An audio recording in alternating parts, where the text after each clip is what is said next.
Bienvenidos a esta nuestra quinta sesión del ciclo de webcast COVID-19 y la preparación empresarial, una mirada hacia el futuro. Hoy estaremos conversando Yaneli Márquez, socia de la unidad de auditoría.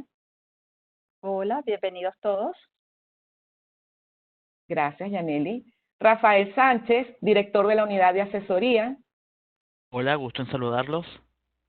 Gracias, Rafael. Y quien les habla, Elkis Vivas, socia líder de práctica profesional de auditoría. Nosotros tres somos partes del equipo de profesionales de KPMG en Venezuela. Como lo ofrecimos en nuestra invitación, hoy conversaremos sobre los posibles efectos del COVID-19 en la información financiera. Es un hecho conocido por todos, pues nos ha afectado directamente. La Organización Mundial de la Salud ha declarado el brote de coronavirus COVID-19 como una pandemia. Muchos gobiernos, entre ellos el de Venezuela, han tomado medidas estrictas para contener o para retrasar la propagación del virus. Y esas medidas están causando un aumento significativo de la incertidumbre económica y del riesgo que pueden tener consecuencias en lo que respecta a la presentación de la información financiera. Claro, esto es con grados de severidad diferentes de una empresa a otra. Un poco para ir ubicándonos en el contexto local, entre los marcos de información financiera usados en Venezuela están las NIF, Normas Internacionales de Información Financiera, y los BENIF, que son los principios de contabilidad de aceptación general en Venezuela. Y nuestra conversación de hoy es en torno a ellos. En cuanto a los BENIF, es relevante mencionar que los mismos incluyen a las siguientes normas internacionales. En relación con los estados financieros que se preparan de conformidad con los BENIF-PYME, la aplicable es la Norma Internacional de Información Financiera para las pymes, versión del año 2015. Mientras que en el caso de los estados financieros preparados de conformidad con los BENIF grandes entidades, estaríamos hablando de dos libros de las NIF que son los aplicables, el de 2016 para los ejercicios que se iniciaron a partir del 1 de enero de 2017 y el libro de 2019 para los estados financieros que se iniciaron a partir del 1 de 2020. Y ya para entrar en materia, vamos a iniciar nuestra conversación expresando que en el caso venezolano, la fecha de la declaración de la pandemia por parte de la Organización Mundial de la Salud es clave. Elkis, y si avanzamos en esta conversación, ¿podrías indicarme cómo interactúan los eventos de la declaración de la pandemia que mencionabas en relación con los cierres contables de las entidades? Sí, la respuesta general es que depende de la fecha de cierre del periodo contable, pero vamos a ver algo en esta lámina en la que estamos presentando una especie de línea de tiempo con varios niveles. En la primera línea estamos observando fechas que se corresponden con lo que pueden ser los cierres contables de compañías en Venezuela, pues en Venezuela no hay la obligatoriedad, como existe en algunos otros países, de que el cierre contable es único y que coincide con el año civil. Entonces aquí tenemos, por ejemplo, 31 de diciembre de 2019, 31 de enero del 2020, 28 de febrero de 2020, perdón, 29, este año fue diciembre, 31 de marzo, que son los cierres que ya han transcurrido. Y bueno, ya mañana será 30 de abril y estará ocurriendo para algunas compañías un cierre de periodo fiscal. Sabemos que en esta fecha, pues todavía hay entidades con algunos de estos cierres que no han emitido sus estados financieros, no los han autorizado para su emisión. Y entonces resulta clave estas dos fechas que estamos viendo en el centro, que es 11 de marzo del 2020, que fue cuando la OMD declaró la pandemia, e inmediatamente 2 días después, el Ejecutivo Nacional en Venezuela decretó el estado de alarma. Estas fechas van a ser claves, ¿sí? Para entonces definir si un evento es subsecuente o es corriente, específicamente en lo que se refiere al COVID-19. ¿Qué estamos viendo aquí para verlo en forma simplificada? 29 de febrero pasa a ser una fecha clave. para los ejercicios terminados el o antes del 29 de febrero de 2020, se considera que los asuntos inherentes al COVID-19 es un evento subsecuente que no requiere ajuste, excepto por lo que respecta a negocio en marcha. Y para los ejercicios terminados después del 29 de febrero de 2020, lo que se derive del COVID-19 es un evento corriente, y al ser un evento corriente, ha de ser evaluado en forma continua para determinar los efectos en el reconocimiento de las transacciones, en la medición de los saldos e incluso en las revelaciones en los estados financieros. En este orden de ideas, aquí vamos a mencionar algunas de las acciones por parte de la gerencia de la entidad en relación con la evaluación de los eventos subsecuentes. Esto siempre, por excelencia, es un área que requiere ejercer un juicio significativo para determinar cuáles eventos, después de la fecha de los estados financieros, requieren ajustes y cuáles no. Son los que normalmente llamamos los eventos subsecuentes de tipo 1 y los eventos subsecuentes de tipo 2, donde los de tipo 1 son los que requieren ajustes, los de tipo 2 no requieren ajustes, y es determinante que los responsables por la preparación de los estados financieros tengan claro que un evento subsecuente es aquel que se produce entre la fecha de los estados financieros y la fecha en la cual se aprueban para su emisión. Entonces, ya hemos comentado que en el caso específico de COVID-19, aunque novedoso y complejo, pues existe el consenso respecto a que él es un evento subsecuente, cuando califica como evento subsecuente del tipo que no requiere ajuste, ¿ok? Como lo habíamos visto en la lámina anterior. La gerencia de las entidades que informan pues tendrán que revelar la naturaleza y los efectos financieros de los eventos que se consideran materiales, así ellos no impliquen ajustes. Elkis, has mencionado que COVID-19 puede influir sobre la hipótesis fundamental de negocio en marcha. Sí, es un asunto crítico muy relevante por demás, ¿verdad? Porque, bueno, ¿qué es lo que estamos viendo? A consecuencia de las medidas que han tomado los gobiernos, prácticamente ha ocurrido un cierre en los países, un cierre parcial de las economías, en unos países más que en otros. Esto ha traído interrupción de las cadenas de suministro, caídas de las ventas. En el caso venezolano, la devaluación de la moneda se ha acentuado aún más. Las compañías en este entorno, pues algunas están trabajando parcialmente, otras simplemente tienen sus plantas detenidas, no han podido seguir trabajando. Hay presiones de todo tipo. Hay un incremento, ¿verdad?, de la incertidumbre económica y de la volatilidad en el mercado. Entonces, estos son eventos y condiciones que necesariamente tienen que ser evaluados por la gerencia de las entidades que informan a la luz de determinar si la preparación de los estados financieros con base en la hipótesis fundamental de negocio en marcha pues es apropiada. Y hay sectores que ya están identificados como altamente expuestos donde será de mayor énfasis y de mayor relevancia esa necesidad de evaluar negocio en marcha.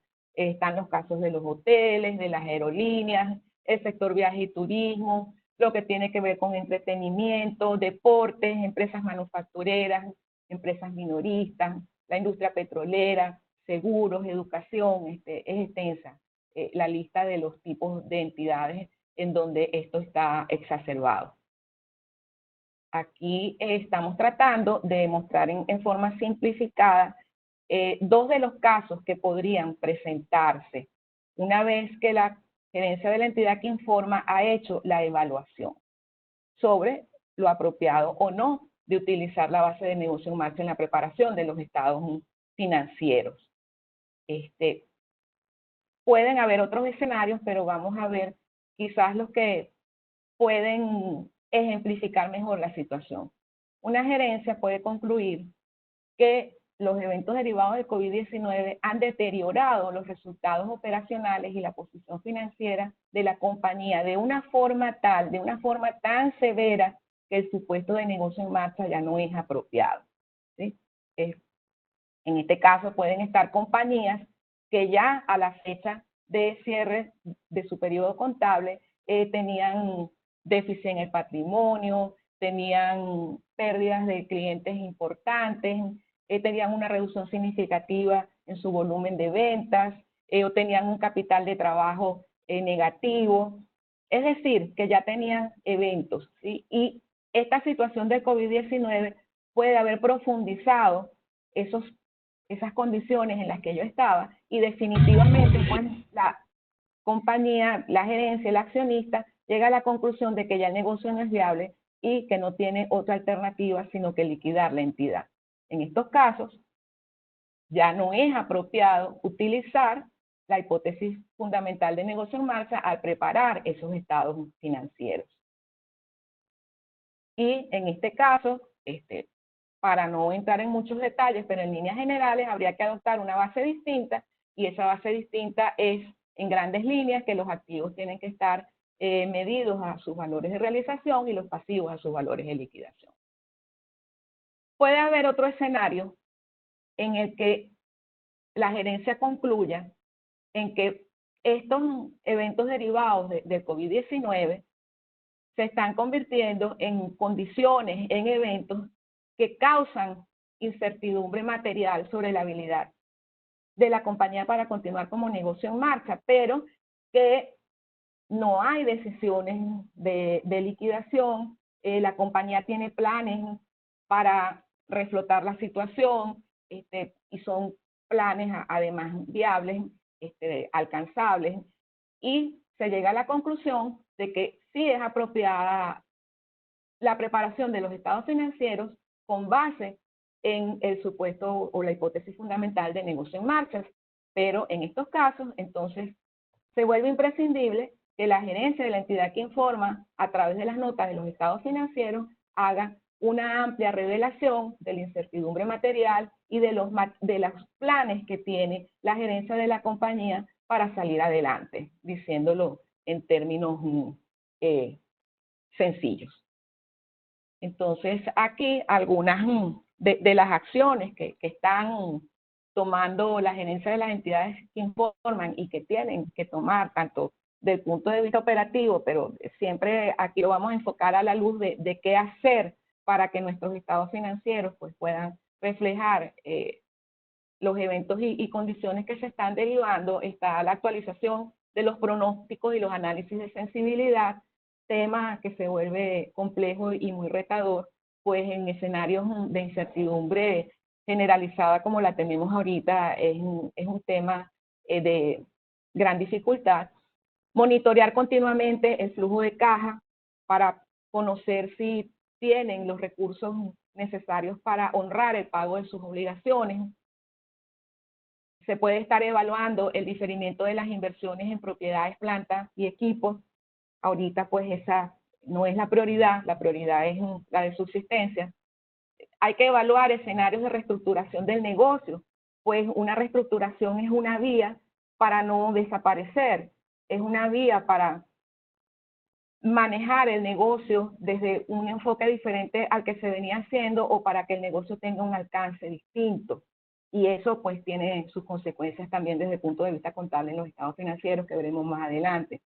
Hay que revisar las proyecciones de cumplimiento de las cláusulas restrictivas de deudas en diferentes escenarios, pues hablando de deudas que vencen en el largo plazo, un incumplimiento de una cláusula restrictiva puede llevarlo a que sea de plazo vencido y que su presentación ya no sea en el no corriente, sino en el corriente del pasivo.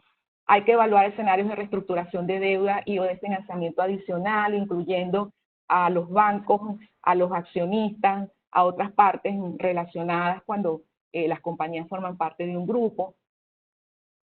Y que de alguna manera lo mencioné ya previamente, hay que evaluar los planes en que puede diseñar e implementar la gerencia, siempre con el apoyo del accionista o de los accionistas, para mitigar los eventos o las condiciones que puedan suscitar esa duda significativa para continuar como empresa en marcha, pero siempre enfocados en que esos planes tienen que ser alcanzables en las circunstancias, tienen que ser realizables, tienen que ser realistas, pues de otra forma resultan inútiles para poder sustentar la hipótesis fundamental de negocio en marcha. Aquí, Rafael, se me ocurre pues que hemos mencionado, ¿verdad?, que estos efectos del COVID-19 se evalúan como eventos corrientes. Esta parte es importante enfatizarla, ¿verdad?, para periodos determinados después del 29 de febrero de 2020.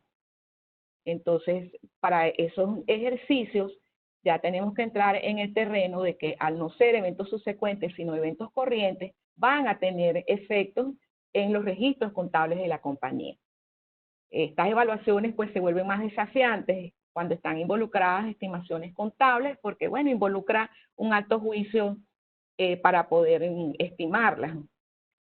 ¿Qué pasa con la evaluación de los activos financieros? Entre ellos tenemos la propiedad, planta y equipo, los activos intangibles, las propiedades de inversión, inversiones en asociadas y negocios conjuntos. También en estos casos está la plusvalía e incluso un activo que yo llamo un activo nuevo que tenemos con la aplicación de la NIS 16 de arrendamientos, que son los derechos de uso de los activos arrendados. ¿Qué nos pueden conversar sobre esto?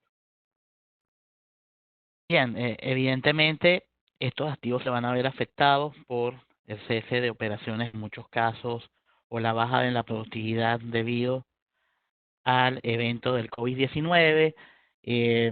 Esto afecta inmediatamente lo que las normas llaman indicadores de deterioro en cada uno de sus aspectos, por lo cual hay que hacer una determinación del importe recuperable. Esto no es más que el valor o la estimación de los flujos efectivos de cómo se usa el activo, el valor en uso, o cómo se pudiera liquidar el activo en un mercado abierto, el valor razonable menos los costos de disposición. Para ello, las gerencias tienen que estimar primeramente cuál es la incertidumbre y el tipo de riesgo al que se están enfrentando en los indicadores financieros y hacer una serie de supuestos y estimaciones para poder determinar ese valor, ¿okay?, lo que llamamos también como valor razonable. En esto tenemos que hacer mucho hincapié que tenemos que revisar los supuestos de los participantes del mercado y si hay participación en el mercado debido a esta pandemia o el mercado queda totalmente ilíquido y por lo cual no se pudiese valorar de forma razonable este elemento. Adicionalmente, tenemos que ver los supuestos que establece la gerencia, los rangos de acciones y condiciones económicas a las cuales se enfrenta, tanto desde el punto de vista de negocio como desde el punto de vista de unidades generadoras de efectivo. Y esto, evidentemente, va a establecer una revisión sistemática de las vidas útiles, valores residuales de recuperación y sobre todo el método de depreciación que utilices en los activos no financieros o el método de amortización para los casos que apliquen. Adicionalmente, las gerencias tienen que considerar si hay indicadores de deterioro para las unidades generadoras de efectivo. Es decir, cumplir con lo que establece la norma número 36 sobre los 8 parámetros para establecer el indicador de deterioro, que no es más que pérdida de valor de los activos que generan la productividad de la compañía. Ahí hay que considerar los presupuestos y proyecciones de los flujos de caja, donde hay que proyectarlo con base a lo que establecen los bancos centrales y organismos internacionales a nivel macroeconómico y dan como resultado la severidad del efecto que va a conllevar el COVID-19. La oferta y demanda de productos y servicios de las unidades generadoras de efectivo tiene que ser estimada. Tenemos que saber cuál es el punto mínimo y cuál es el punto máximo, tanto de producción como de ingreso, y llevado con la disminución de la actividad económica. Adicionalmente, los efectos de restricciones de transporte y toda la cadena de valor, toda la restricción de la cadena de suministros va a afectar completamente al sistema de generación de flujos. Y hay un efecto evidente de los tipos de cambio de productos básicos aquí en Venezuela y de los índices de hiperinflación que hace que los flujos de cajas disminuyan considerablemente y el valor que den terceros por ese activo también disminuya. Desde el punto de vista positivo, también podemos tener estímulo fiscal para la provisión de liquidez. La mayor parte de las legislaciones están haciendo estímulo fiscal. En nuestro caso, por el déficit fiscal que tenemos hoy en día, pudiésemos estar en presiones de pago acelerado en impuestos por producto de este déficit y adicionalmente no estamos produciendo lo suficiente, lo cual va a estresar un poco la caja. Hay que considerar las tasas de descuento y utilizar las valoraciones recientes. Es decir, si teníamos un riesgo país a la fecha de cierre de 150%, hay que utilizarlo. Sin embargo, también tenemos que revisar y divulgar si hay una subida de esa tasa de riesgo o no al momento de la publicación de los estados financieros.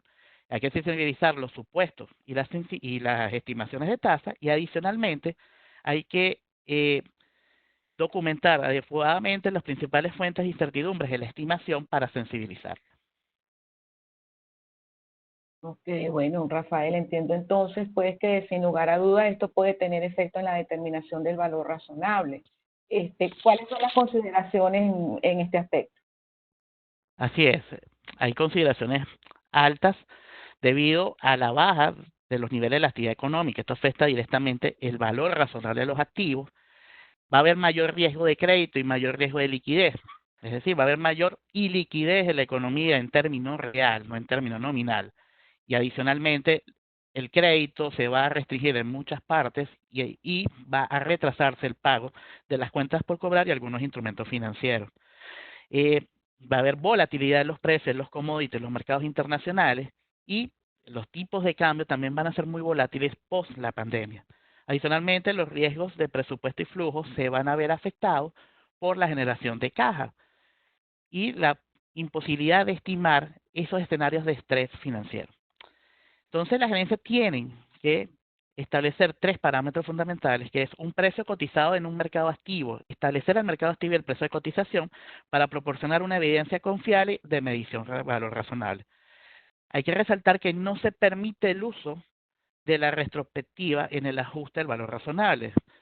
Si tenemos un cierre al 29 de febrero del 2020, que es cuando comienza la pandemia, debemos usar los datos del 29 de febrero y no los del 15 de marzo, sea un escenario a favor o un escenario en contra.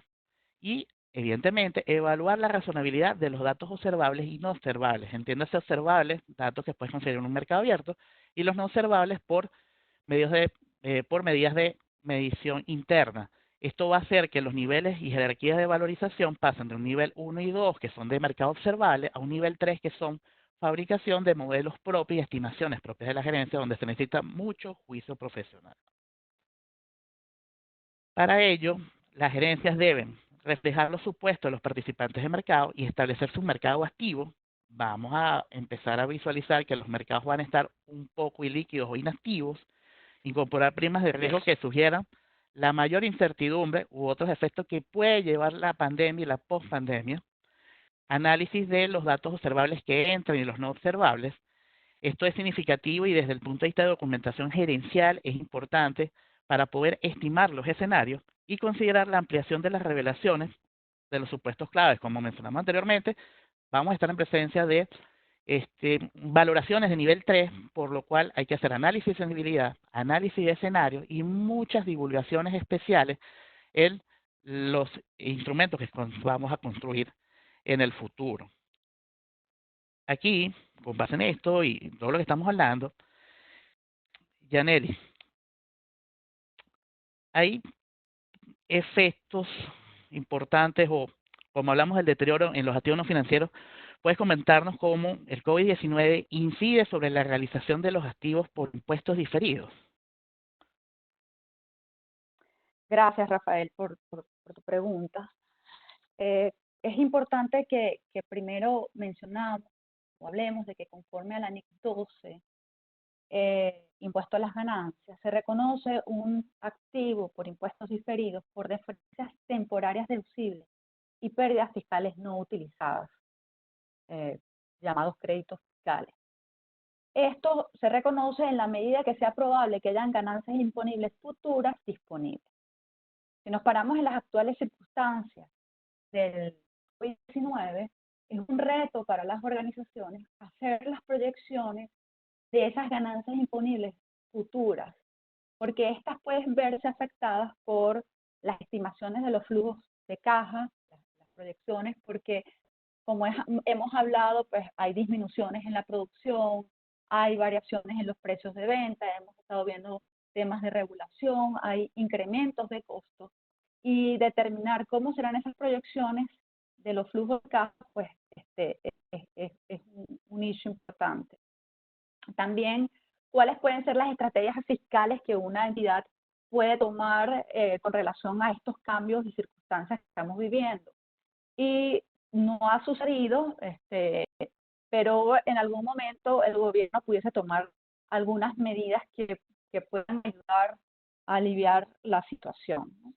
Entonces, todas estas circunstancias pueden o hacen o inciden directamente en el cálculo de esas proyecciones de ganancias imponibles futuras que serán utilizadas para determinar si el impuesto diferido activo es recuperable o no, o en qué medida puede ser reconocido en los estados financieros.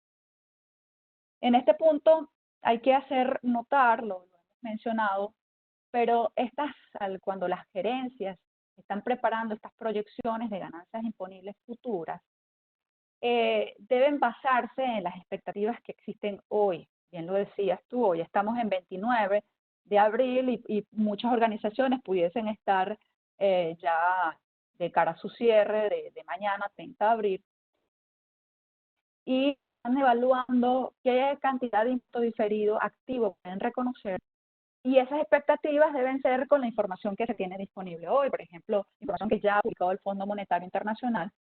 Y adicionalmente, estamos hablando de que estos supuestos que se están usando para calcular las proyecciones de flujos de caja deben ser consistentes con las que ya se han estado usando para determinar posibles deterioros de activos no financieros, como en el caso de las propiedades, planta y equipo.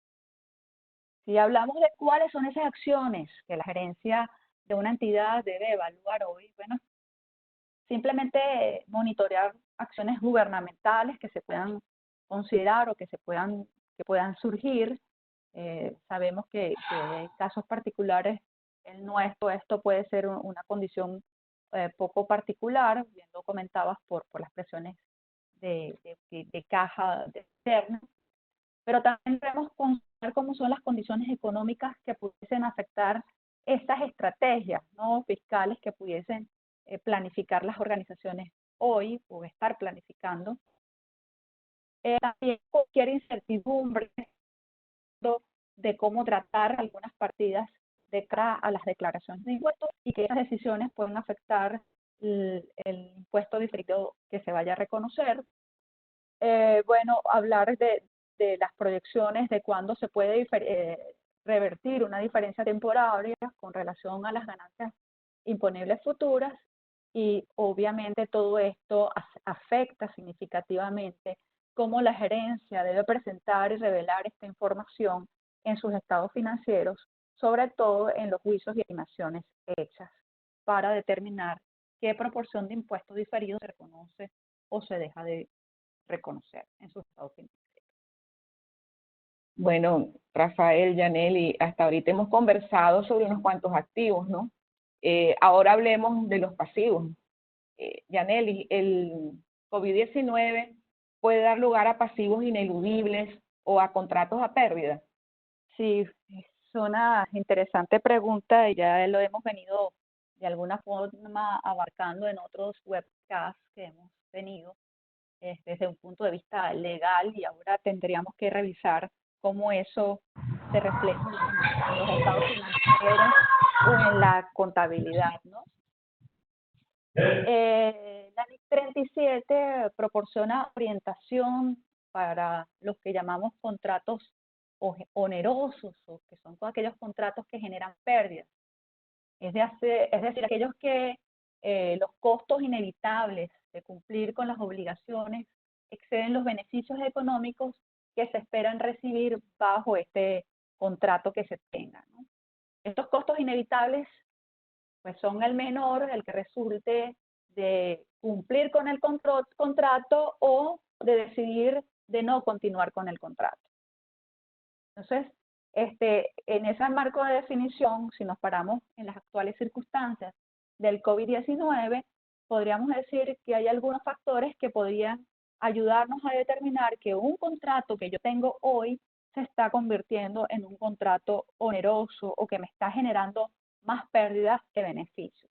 ¿Y cuáles son esos? Bueno, principalmente tenemos aumentos en los costos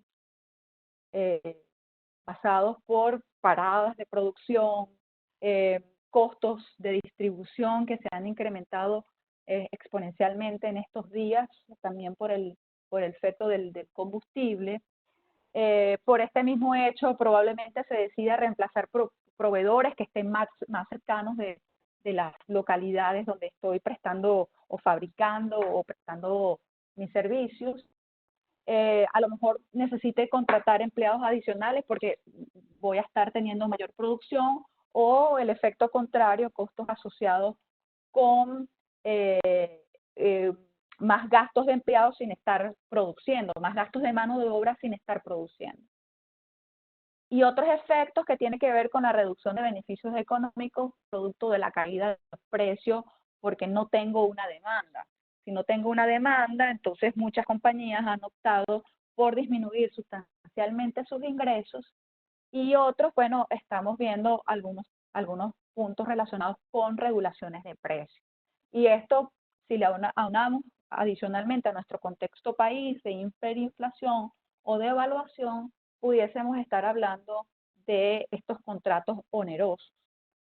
Y allí entraríamos en aquellos costos ineludibles cuando saca ese análisis de que si continúo con el contrato, ¿cuál es mejor? Pues continuar con el contrato como pérdida, o sale mejor decir, mira, no puedo cumplir con mi contrato debido a fuerzas mayor por el efecto del COVID-19, entonces la compañía podría entrar en lo que establece la NIC 37, donde es permitido reconocer una provisión.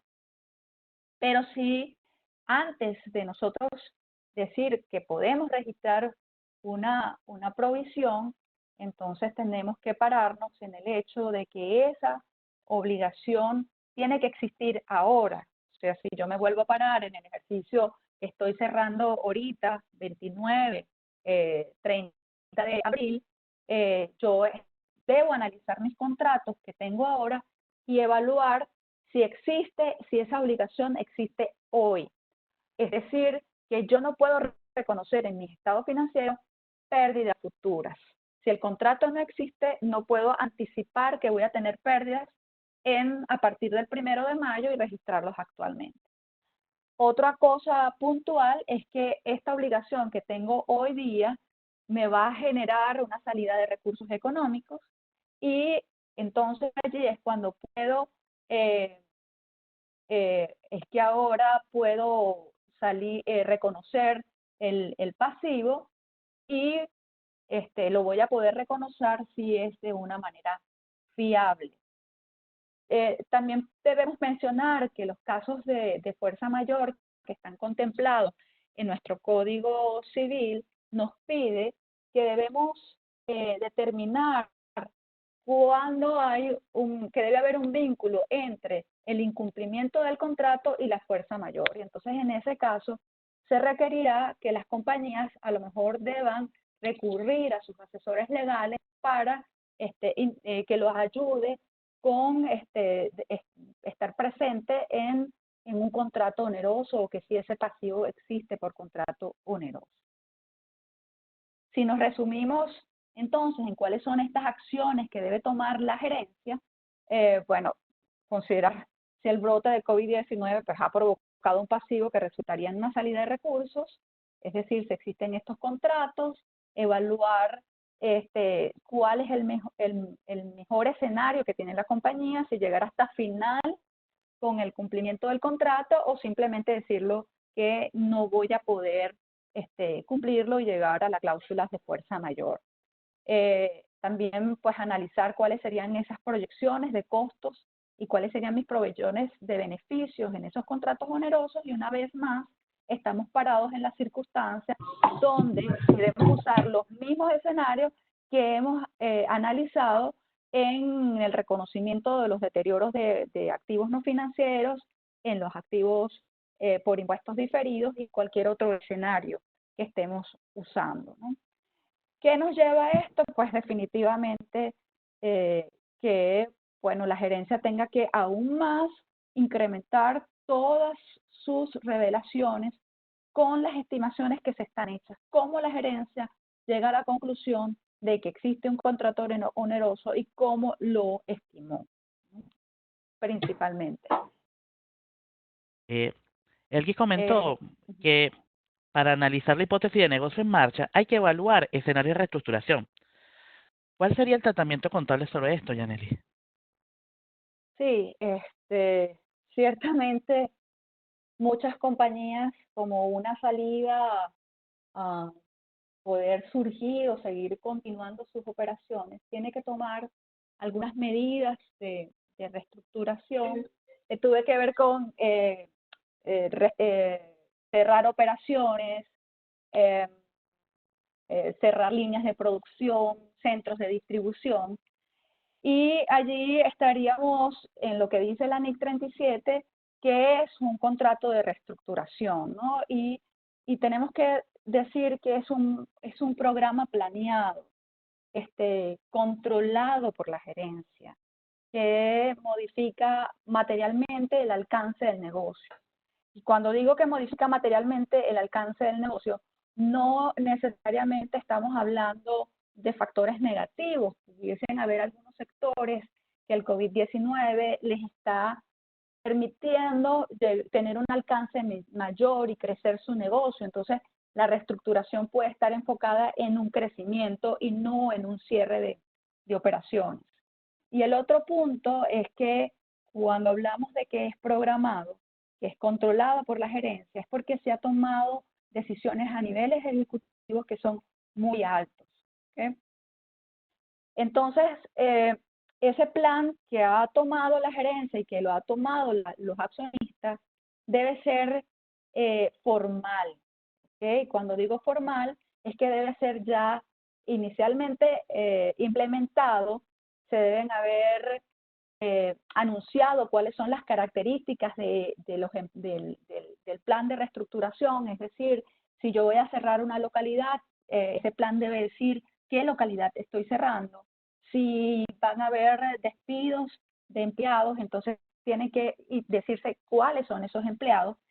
Es decir, que todos los actores de alguna forma están informados con relación a ese plan de reestructuración.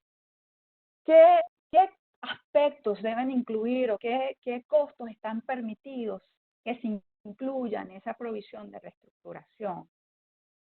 Como les decía, bueno, beneficios por terminación de empleados está permitido que se incluya dentro del monto de reestructuración, pero los montos son determinados con base a lo que está establecido en la NIC 19, beneficios a empleados. Por ejemplo, en este proceso de desvinculación de empleados, pudiese requerir honorarios legales, de consultoría. Si estamos hablando de contratos onerosos, pues bien lo establece que debe haber un vínculo entre lo que es el incumplimiento del contrato y causas de fuerza mayor, que requiere también consultas de honorarios que son permitidos, que se incluyan dentro del costo de reestructuración. Cuando yo decido terminar un contrato, los costos de penalidades, pues también pueden incluirse dentro de ese costo de reestructuración y también los costos que van desde que yo inicio el proceso de reestructuración hasta que llegue al final de esta mencionada reestructuración. ¿Qué acciones pues, pueden tomar las gerencias? Bueno, una vez más, monitorear cualquier acción que pueda tomar el gobierno que pueda aliviar estos temas sí, bueno, aliviarlos. Evaluar si hay un plan o la necesidad de un plan para reestructurar el deterioro de activos. Por ejemplo, si yo a través de la reestructuración llego a la conclusión de que voy a cerrar una localidad, pues entonces debo evaluar primero el deterioro de estos activos que se están cerrando, de localidades que se están paralizando, y luego así estimar los costos de reestructuración. Recordar que debe ser formal, detallado y bueno, estar seguros que esa provisión no incluye costos relacionados con la actividad del curso normal de las operaciones, porque esto no está permitido dentro de los costos de reestructuración. Y bueno, todo esto implica una nota específica de cómo se está haciendo la reestructuración y informado ese plan debe estar revelado en los estados financieros de las compañías, ¿no? Yaneli, bueno, por demás interesante todos estos temas y muy retadores, pero hasta ahora no hemos hablado de un ciclo medular en los negocios, el de ingresos. ¿Cuáles son las consideraciones potenciales del COVID-19 sobre las ventas, las cuentas por cobrar comerciales y los inventarios? Sí, el que hemos estado hablando sobre temas relacionados importantes, pero que en todos de alguna manera estamos hablando de la entrada de recursos, ¿no? Y de la salida de recursos. Y bueno, es el ciclo de ingresos el que recoge todos estos eventos. Estamos viendo muchos clientes o muchas compañías, ¿no? Donde sus clientes no están pagando sus deudas, deudas que ya vencieron, que están próximos a vencer y que sus negocios están cerrados porque simplemente sus clientes no tienen cómo solventar las deudas comerciales. Y allí es donde la compañía tiene un gran reto en cómo determinar el deterioro de esas cuentas por cobrar, que después de la entrada en vigencia de la NIF 9 se debe utilizar el método o el modelo de pérdidas crediticias esperadas. Otro aspecto muy relevante tiene que ver con la entrada en vigencia de la NIF 15, que habla del reconocimiento de ingresos, y es que una compañía debe evaluar durante todo su periodo si los 5 pasos relacionados con el reconocimiento se están cumpliendo. Es decir, que si yo hoy tengo un contrato existente 29 de abril y yo me doy cuenta que por ejemplo, el primer paso para el reconocimiento de ingresos es que se satisface el criterio de existencia, es decir, que hay un compromiso de ambas partes en cumplir con ese contrato, entonces pudiese determinarse que la compañía no puede reconocer ese ingreso relacionado con un contrato que ya está vigente, o si un contrato nuevo apenas a su inicio, ya la compañía no lo puede reconocer como ingreso. Palabras más, palabras menos, probablemente con estos contratos de ingresos la compañía debería usar entonces el modelo de caja, o sea, sí, de entradas de fondos en lugar de la base de lo devengado. Otro de los aspectos que se ven afectados con relación a NIF 15 y que pudiesen estar influenciados o que necesitan revisarse por todos los eventos de COVID-19, que hay muchos costos de contratos que se pueden capitalizar, que están asociados con el reconocimiento de ingresos, como pudiesen ser comisiones de ventas, por ejemplo. Y al ya estar como activos y llegamos a la conclusión de que el contrato ya no existe, no hay una condición de existencia y que el ingreso no se va a reconocer, entonces la compañía deberá evaluar si la amortización que se le está dando a estos costos capitalizables sigue siendo adecuada o por el contrario debería reconocerse inmediatamente como pérdida, o cambiar la vida de la amortización de ese costo. Otro aspecto súper relevante tiene que ver con los inventarios. La NIC 2 y las NIC pymes establece que el inventario debe medirse al menor entre el costo y el valor neto de realización. ¿Qué estamos viendo? Que las compañías, un inventario que existe hoy, mañana no vale lo mismo, pues hay muchos costos asociados por devaluaciones, por transporte, por todo lo que estamos viviendo con esta situación del COVID-19 y la condición puntual país, que nos hace determinar que tenemos un problema con el valor neto de realización y que requiere que la compañía registre pérdidas adicionales por el valor del inventario. También estamos viendo algunas condiciones de regulaciones de precios que también pudiese determinar que hay un problema en el valor neto de realización. Y otro punto súper importante es que hay compañías que actualmente no están vendiendo, sus inventarios no se están moviendo.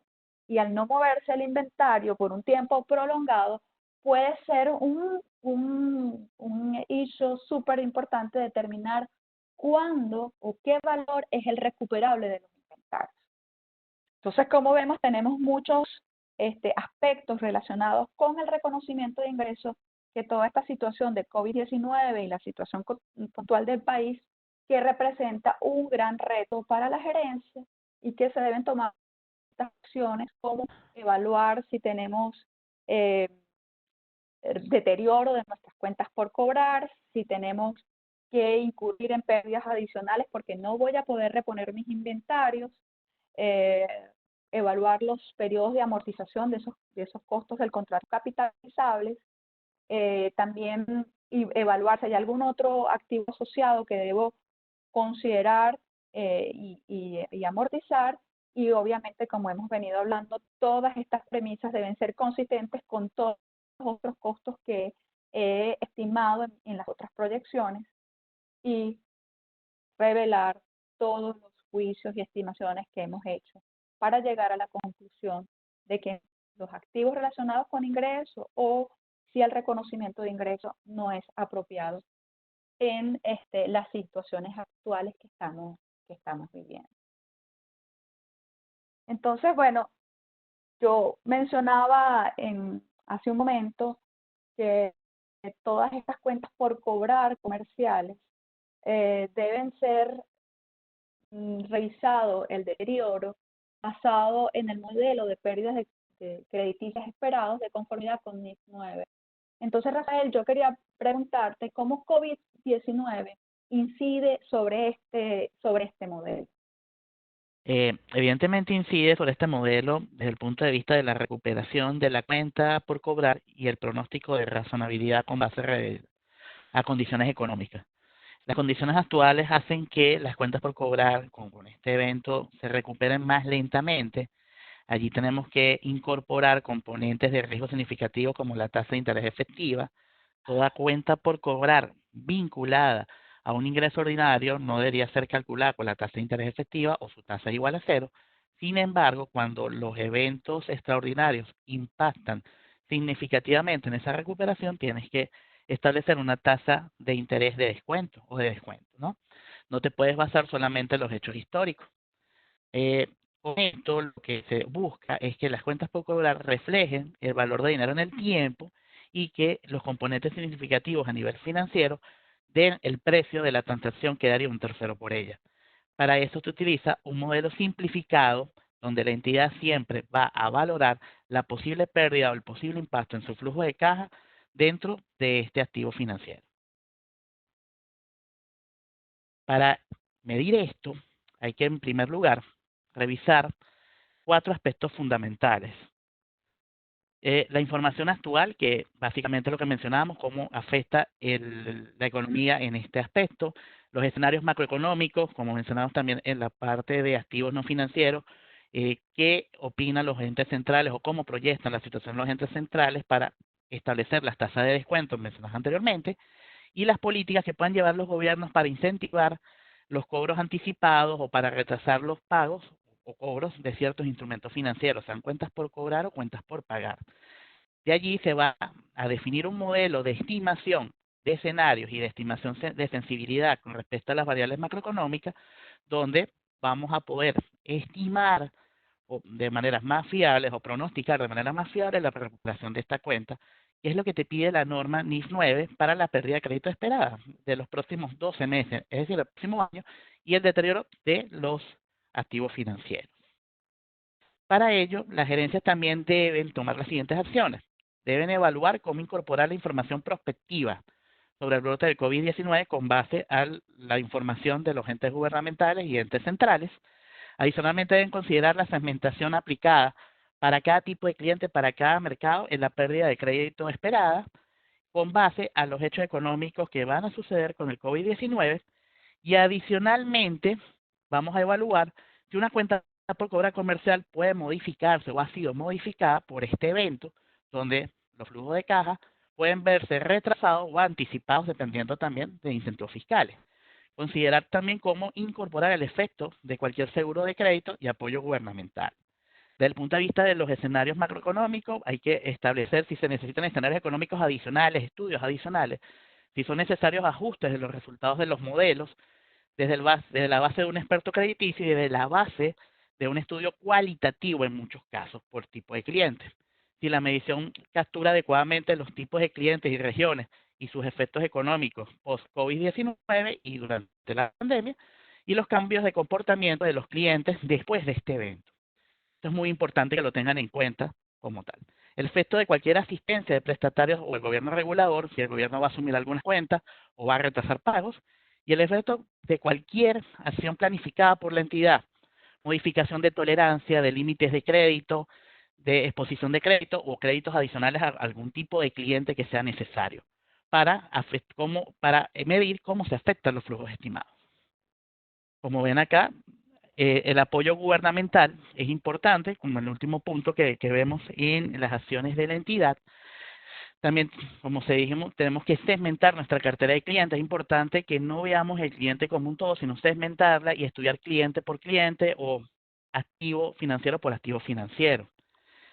En la siguiente lámina se va a ver cómo el efecto macroeconómico va a afectar la estimación. Tenemos que actualizar todas las medidas económicas, ver también la captura de tipos de clientes, he mencionado muchísimo en esto. Hay que revisar también cómo actúa un mismo cliente en una región u otra, porque dependiendo de la cadena de valor que tengas en esa región, puede afectarse el valor actual de los flujos del cliente. Y eso lo que va a hacer es afectar el flujo esperado de ese instrumento financiero, de esa cuenta por cobrar, de ese pasivo o cualquier instrumento financiero de deuda que esté en el mercado. Yaneli y Rafael, bueno, en todos estos aspectos sobre los que hemos estado conversando, las estimaciones contables son potencialmente las más afectadas, ¿no? Con un elemento adicional de incertidumbre, precisamente traído por lo que se está derivando de COVID-19. Así es. Sí. Vamos a ver, tenemos tiempo para ver e intentar responder algunas preguntas. Aquí tenemos una. ¿Qué ocurre si estoy en un cierre y no se puede realizar avalúos de activos? Sí, bueno, cuando no puedes realizar avalúos de activos y estás en presencia de un testing de deterioro, en primer ejemplo, tendremos que acudir a la revisión de una valoración por valor en uso, y hay otra metodología que es el valor razonable por medio de flujo de caja proyectados con perpetuidad, de ser posible calcular esa perpetuidad. Con este evento del COVID-19 es muy difícil calcular perpetuidad y lo más recomendable y razonable es revisar el valor en uso en el activo como tal. Sabemos que el valor en uso normalmente es menor a este valor razonable que nos puede dar una tasación. Sin embargo, el mejor valor que tiene disponible a la fecha la gerencia, bajo este ejemplo, puede ser el valor en uso. Y también creo que es importante resaltar que hay muchas compañías que utilizan el método de valores razonables para medir las propiedades, planta y equipo. Entonces, probablemente necesitan estimar el valor razonable que ya no está en un mercado activo, y vamos a tener, o las compañías van a tener que, donde antes se utilizaban una jerarquía 2 de valor razonable, llegar a una estimación de jerarquía 3 de valor razonable, y eso puede ser un efecto importante, ¿no? Así es. De hecho, va a generar mayores cálculos, mayores estimaciones por parte de la gerencia y una mayor divulgación y sensibilidad de los estados financieros. Listo. Aquí tenemos una pregunta. ¿Cómo sería el reconocimiento de ingresos respecto al diferimiento y la restricción legal de cobro en contratos de arrendamiento? Sí, bueno, hemos visto que han habido, bueno, en un contrato de arrendamiento que tenemos ahora vigente, ya en Venezuela, la NIF 16, que habla de arrendamiento de cómo tratar los arrendamientos. Pudiésemos estar en el caso particular de concesiones de alquiler o de la modificación de un contrato de alquiler.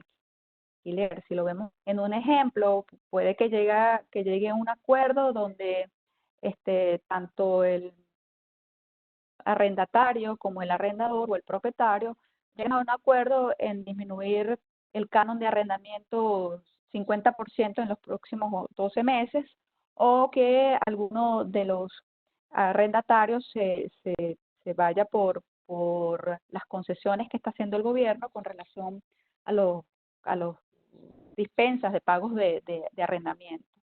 Entonces, si nos paramos en la posición del arrendatario, pues probablemente tenga que recalcular cuánto es estos pasivos, descontando los flujos de caja, y evaluar el derecho de uso que tiene de estos activos arrendados. ¿Ok? Y desde el punto de vista del propietario, pues ahora va a tener que reconocer menos ingresos relacionados con esta disminución que ya se ha venido acordando entre las partes. Sí, adicionalmente, con este evento del COVID-19 se está estudiando, bajo la norma NIS 16, la posible Correcto. aplicabilidad o no por el tema de que muchas legislaciones están exonerando el pago de alquileres. Esto va a ser muy difícil, la estimación que comentó Yaneli, del derecho de uso. Es el principal input que tenemos acá, sobre todo desde el punto de vista del arrendatario y no del arrendado, ¿no? Pero sí, esto debe salir a más tardar el 9 de mayo de 2020, es la fecha que se puso como tope el IFAC para aprobar esto. Es una especie de diferimiento por este tema. Ok. Aquí una pregunta. Supongamos una premisa de una empresa cuyo principio en marcha no puede ser documentado. ¿Cómo se presentan los estados financieros y sus revelaciones? A ver, yo entendería que cuando no puede ser documentado es porque existen los indicios, las condiciones, los eventos que suscitan la incertidumbre material sobre la capacidad de continuar como empresa en marcha, pero no hay planes, los accionistas no han tomado decisiones. Aquí se presenta pues un dilema, ¿no? Porque sobre esa base que puede hacer el responsable por la preparación de los estados financieros. No puede cambiar la base al de una empresa en liquidación porque no tiene los argumentos para hacerlo.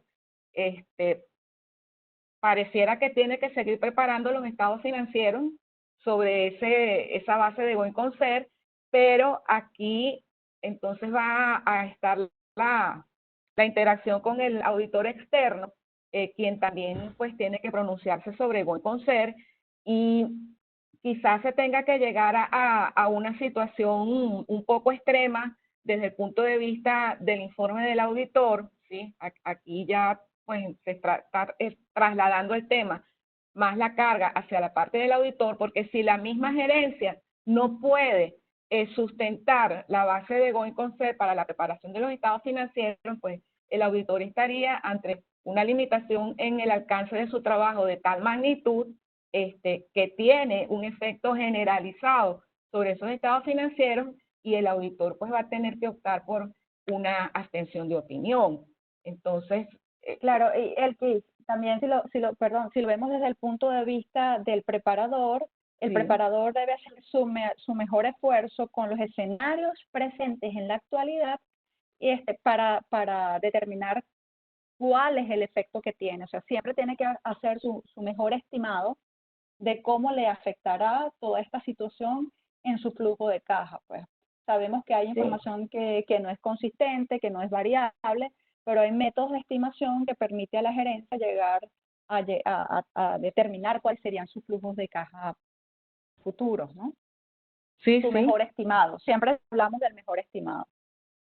Claro, y cada compañía pues tiene que evaluar su caso de manera individual, pero quizás basada y es muy válido lo que acabas de explicar, basada en experiencia, sí, en algún momento de la carrera profesional, vi esa situación de una compañía que no tuvo la manera de hacer su documentación, y bueno, la propia gerencia no pudo sustentar enfoque de seguir preparando los estados financieros sobre empresa en marcha, pues y ni modo, si ni la propia gerencia puede llegar a la conclusión, pues es una situación que se va a traducir al informe del auditor, se va a trasladar hasta allí.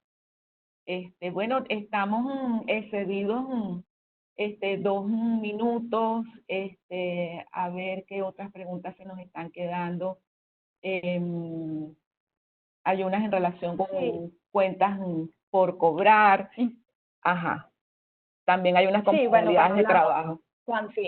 Cuando hablamos de las deterioros de cuentas por cobrar, y creo que también había algo con relación al inventario, si nos enfocamos en las cuentas por cobrar, hay métodos establecidos, Rafael lo comentaba, hay una experiencia histórica de cómo el cliente me paga, que ahora con COVID-19 no se viene cumpliendo, entonces tengo que actualizar la información que tengo hoy y la información que del futuro, ¿no? Y eso probablemente me diga o me llegue a la conclusión de que yo esas cuentas por cobrar no las voy a recuperar y las tengo, digamos, provisionadas, o debería evaluar si es el ingreso, si yo presté algún servicio y yo ya sé que no voy a recibir el cobro, entonces debo reversar el ingreso y evaluar continuamente los plazos, y una vez que yo lo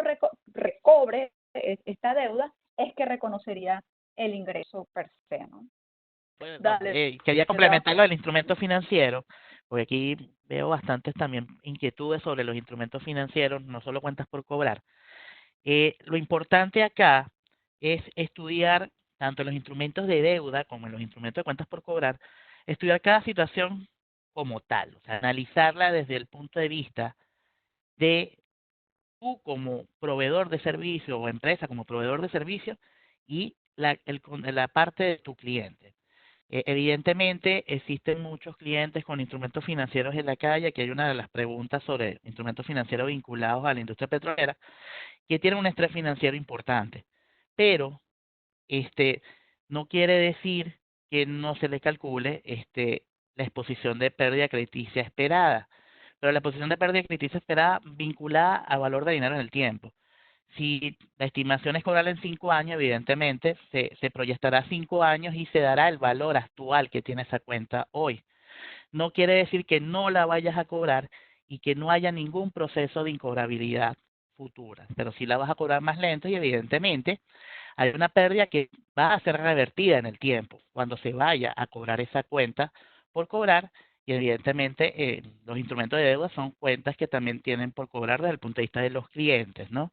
Y acá hacían una pregunta también del proceso de